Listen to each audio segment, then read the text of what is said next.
Peace and love, everybody. I'm at the 37th year of Harambe Festival, one of the festivals that I was instrumental in starting. I am standing here with some beautiful, outstanding sisters from the Continental Societies Incorporated. And I just want to say thank y'all for being a part of the Harambe Festival. And I want you to share with the audience more about what you are and what your society is about.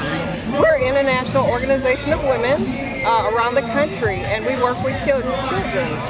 Our thrust are health, education, employment, recreation, and the arts and humanities. And this is what we do. We love kids.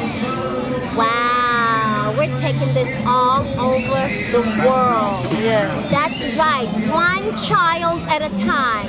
Thank you for coming in and stepping in at the Harambe Festival. And till next time, Naturally Isis. Mwah! Give me away.